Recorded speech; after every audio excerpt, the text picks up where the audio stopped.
Okay, till now we have already discussed about like what is pseudo hyponatremia, what is true hyponatremia, what is osmolality, what is tonicity, and how we can differentiate it from pseudo hyponatremia from a true hyponatremia. Now we are in a situation that we can say that hyponatremia per se true when it is hypotonic hyponatremia. ठीक है. One very very important thing which should come to our mind as soon as we know about true hyponatremia is this, that hyponatremia per se is not a disorder of sodium, it is a disorder of water metabolism. This is really really very important to know that it is a disorder of water metabolism. Highlight this in your mind that it is a water metabolism disorder. When we know this, we should know कि what are the, there are only two things which affects water in our body. ठीक है, there are many things but primarily two things. What, when we talk about water in body, it is determined by two things. One is thirst mechanism. Okay, प्यास तो लगती है जब भी पानी की कमी होती है, तो whenever we are deficit of water we get thirsty. Okay, and the other thing is ADH oblique vasopressin. Okay, now it's hyponatremia is all about these two things. One is thirst, one is ADH. And maximum reasons, you know, hyponatremia is all about ADH, ADH and ADH. Only there is one reason which you can say that it is not related to ADH and it is related to thirst. It is polydipsia. Okay. And why would somebody be polydipsic? It is psychogenic polydipsia. Okay. This is the only ADH independent basically reason of hyponatremia. Others are really ADH dependent. Okay, so ADH, this signifies that in this chapter very important is actually ADH. More important than anything else is ADH. You should know everything about ADH to know everything about true hyponatremia. ठीक है. Now let's come to the ADH. तो ADH is vasopressin. ठीक है. This everybody knows कि vasopressin is produced in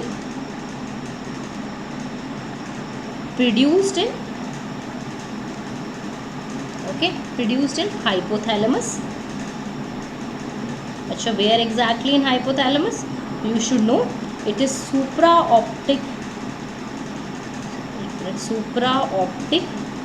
and paraventricular nuclei. Okay, and by what? It is by magnocellular neurons, ESNs. Okay, then where is it released from? It is released from posterior pituitary, right? What it is released from there? Synthesized in hypothalamus, right?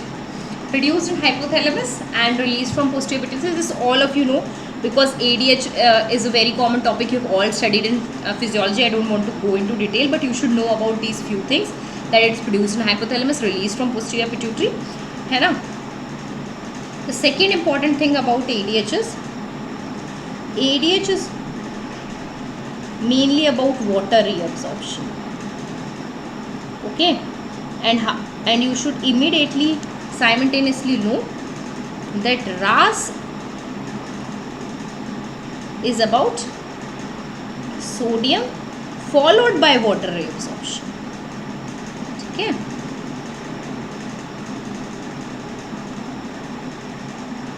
okay, you understood? Followed by water reabsorption.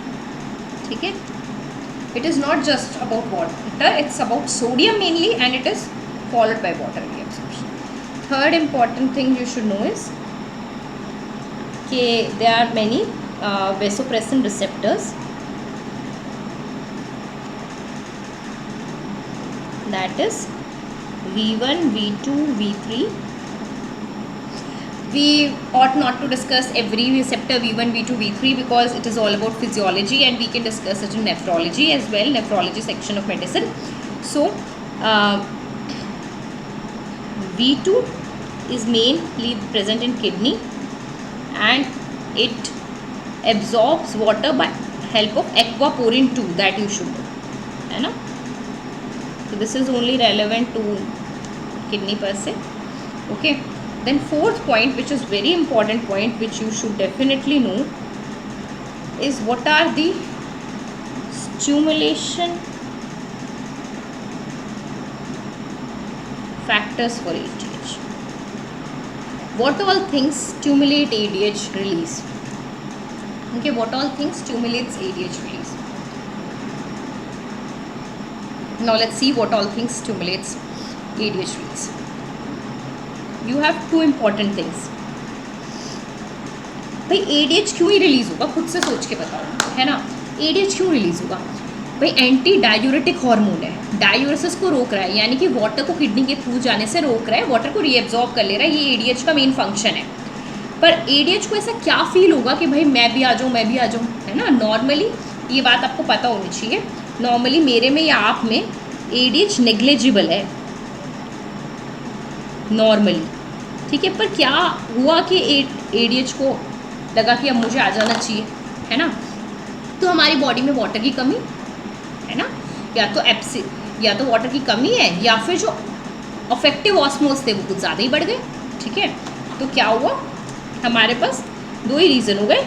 एक तो osmotic stimulation हो गई और एक non osmotic stimulation हो गया.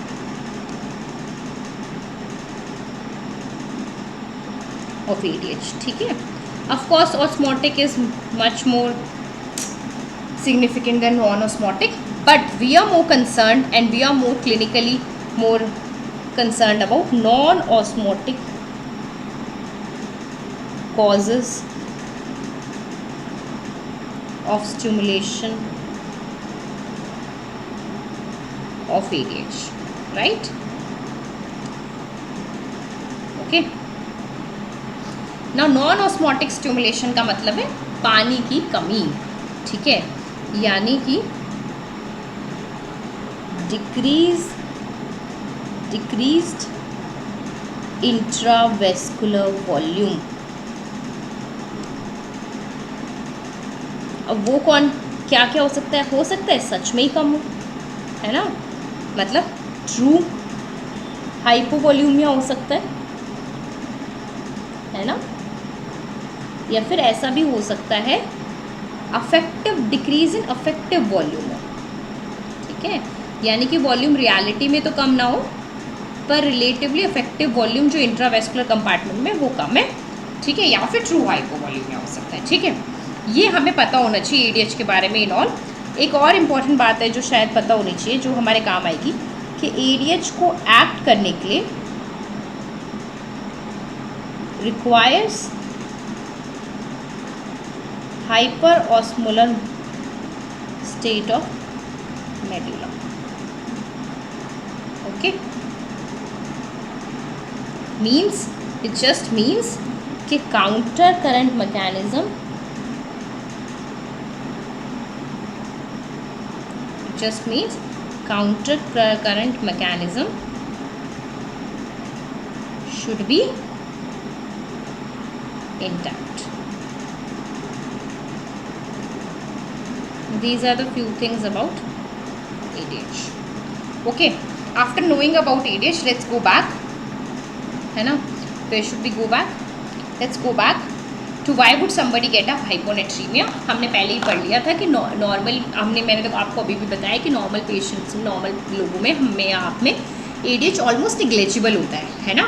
उसके बाद दूसरी चीज़ जो हमें प्रोटेक्ट करती है वो ये है कि आइसोटोनिक एब्जॉर्प्शन होता है PCT से वाटर का, राइट, सॉरी सोडियम का, ठीक है. और think ascending limb of fluke of Henle और DCT में भी सोल्यूट एब्जॉर्ब होता है, मेनली वाटर नहीं एब्जॉर्ब होता.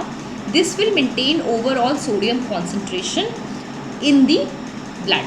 Okay, what all things, एक तो ADH का negligible होना so that water का balance बना रहे. दूसरा isotonic absorption from PCT and which is independent of, this is very important because absorption in PCT is independent of ADH. You will say ना कि भाई ये तो ADH dependent होनी चाहिए, नहीं, it is isotonic absorption of sodium from PCT and thick ascending limb of loop of Henle और DCT में मेनली सॉल्यूट एब्जॉर्ब होता है सो दैट हमारा काउंटर करंट बैलेंस बना रहे, ठीक है। ये मैंने आपको पूरा बता दिया है ना। अब इसमें ऐसा कुछ भी नहीं है, although these nephrons and everything and osmolarity should be discussed in nephrology, फिर भी in a short I am telling you कि this is PCT, you know, this is PCT, ठीक है। Isotonic means it's 300 around and our blood is also 285 to 290 around, so this is iso, है ना। तो water and sodium is getting absorbed from PCT in a isotonic environment, ठीक है। that means it is ADH independent, है ना। although ADH is not there, still water and sodium is getting absorbed. Second thing what they are saying is thick ascending, this is thick ascending limb of loop of Henle. इसमें से you can see only sodium chloride is getting absorbed and water is not getting absorbed.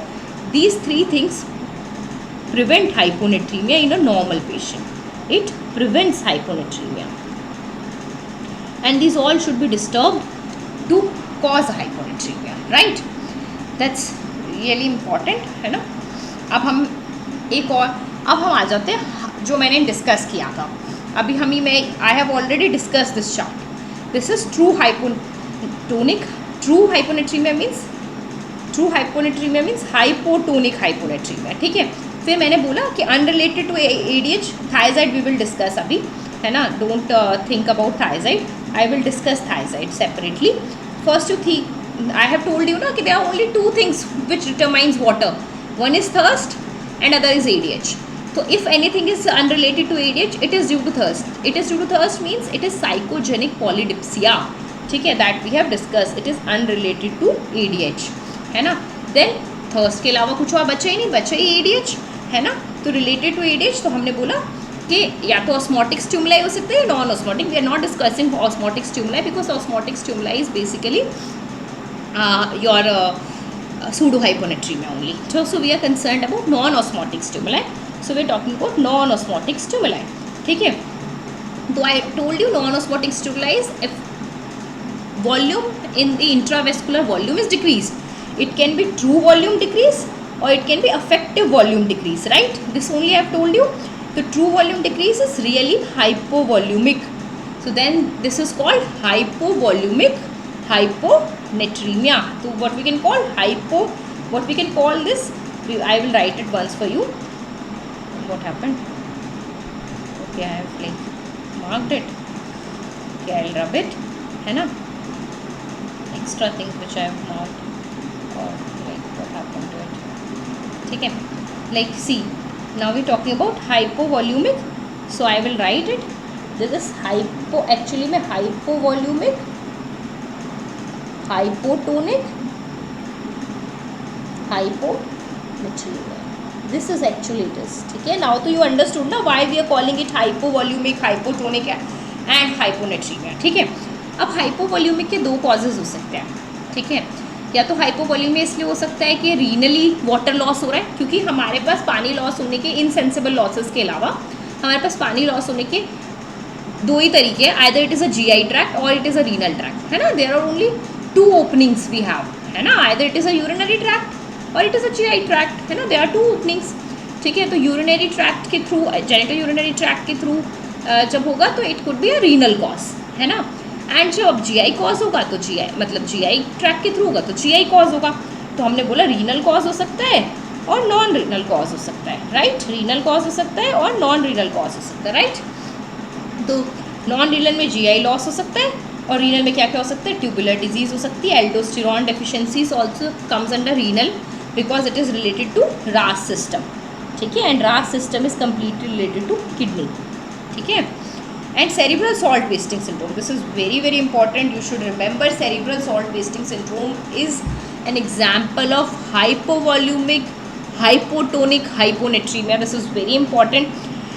Abhi because we are talking about cerebral salt wasting, I find it appropriate to tell you that why cerebral salt wasting syndrome is hypovolumic actually,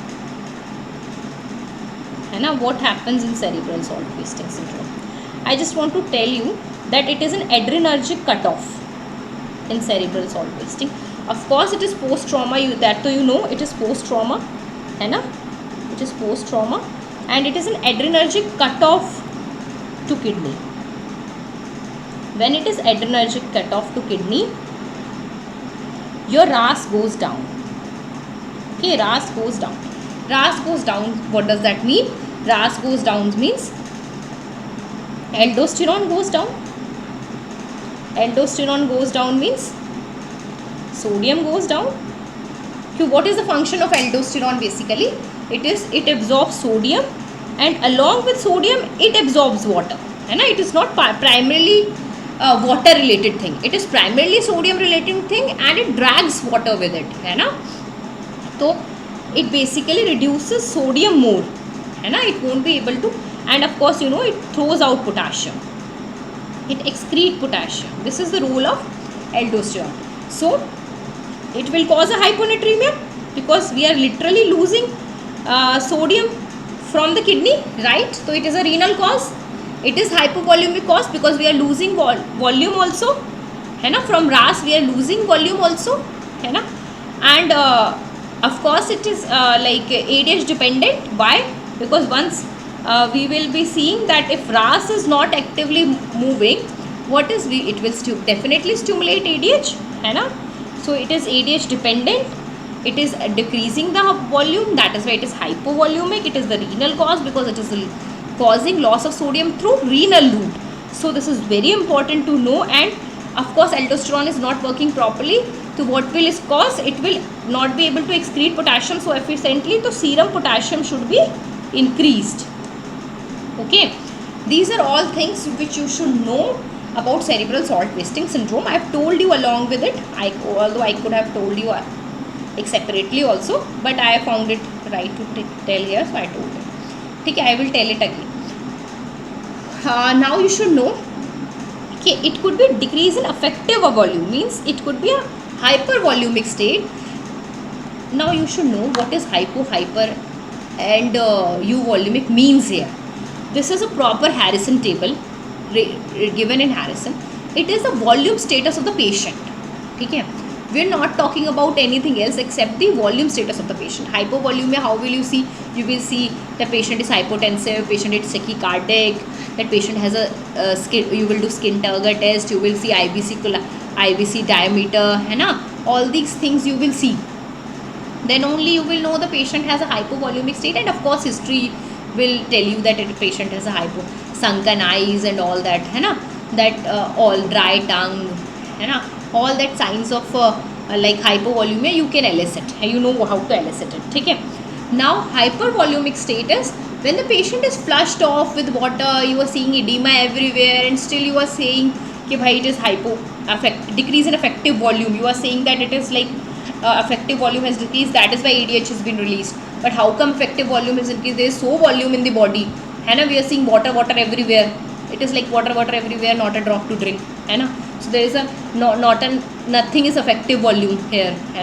So everything is being drained off peripherally, like in heart failure.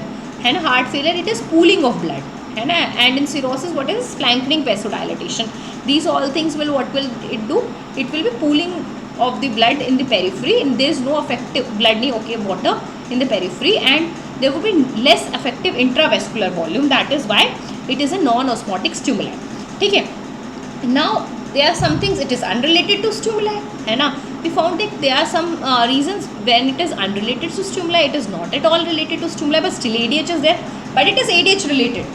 There are only one cause which is ADH unrelated, that is psychogenic polydipsia, that is related to thirst. I have told you, explained it very nicely to you. Now you will see, okay, unrelated to stimuli. Like I have not given any stimuli, still it is getting stimulated. One is hypothyroid, other is hypocortisolism, and the third one is SIADH. You know ADH, in SIADH, ADH levels are high without any reason.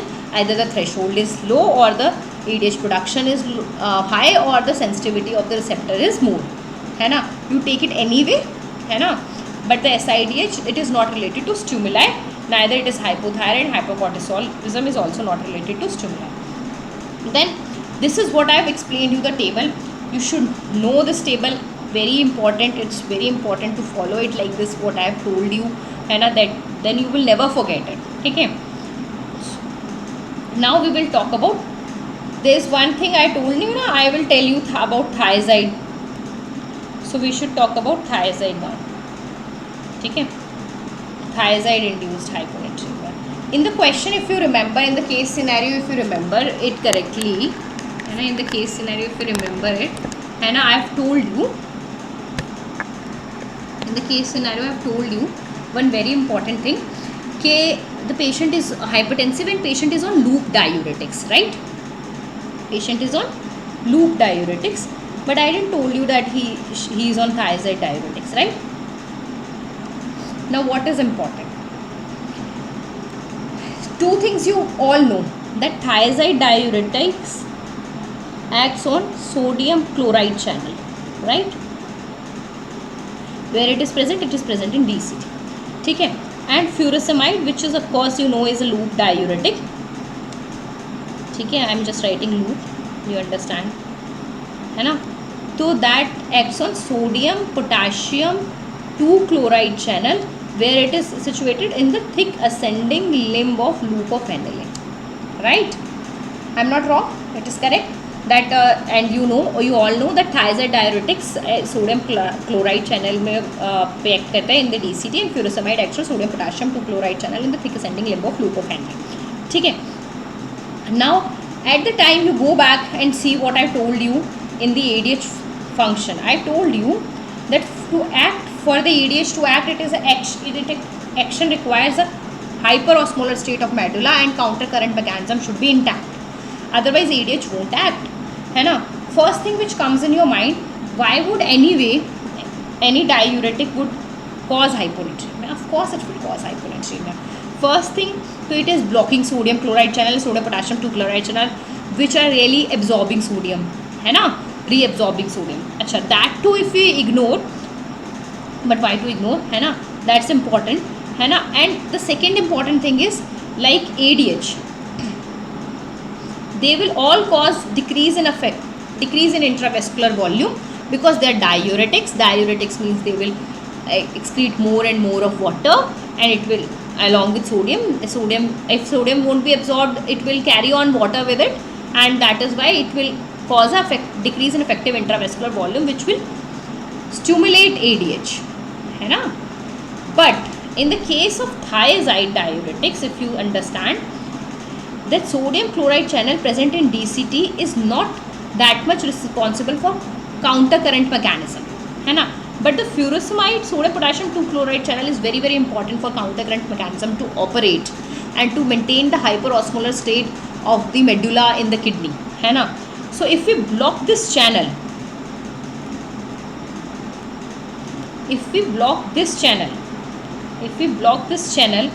then hyperosmolar state is also gone. Okay, so the ADH, although produced, है ना, although ADH will be in large amount produced, loop diuretics is a much stronger diuretic than thiazide diuretic. ADH will be produced in large amount, but it won't be able to act, as the medullary interstitium osmolarity is not that high for the ADH to act. You have already read that ADH acts on a hyperosmolar state of medulla and counter current mechanism intact. Okay, but thiazide, it has not interrupted the counter current mechanism, so thiazide ADH can act, and whenever ADH acts, you know, it absorbs more of water, and it already sodium is being lost because of thiazide diuretics, because sodium chloride channel is not working properly, so some of the sodium is getting going outside the body, and like ADH is also there, which is absorbing more of water, so ultimately it is causing more hyponatremia than loop diuretics. This is very important, that thiazide induced hyponatremia is very important. But in our patient who told us that he is hypertensive and he is on loop diuretics, so it is very unlikely that he has a diuretic induced hyponatremia, which is much more commoner in thiazide diuretics than loop diuretics. Try to understand that. In our question, we also mentioned that patient is CAD and has a stenting in left circumflex artery, so we could have thought of that it could be a hypervolumic hyponatremia. Patient could have been there in heart failure, but there was no sign of heart failure. That is, drop by pro BNP were normal, ECG was not suggestive of anything such, and the heart sounds were not suggestive of any heart failure, and there were no other signs of heart failure mentioned in the question.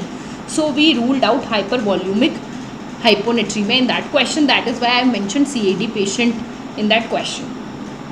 Okay, so in this particular discussion, we have talked about what is true hyponatremia, what are the two most important things which will balance the water, and what is the role of ADH, what are the actions of ADH, what are the so salient features about ADH.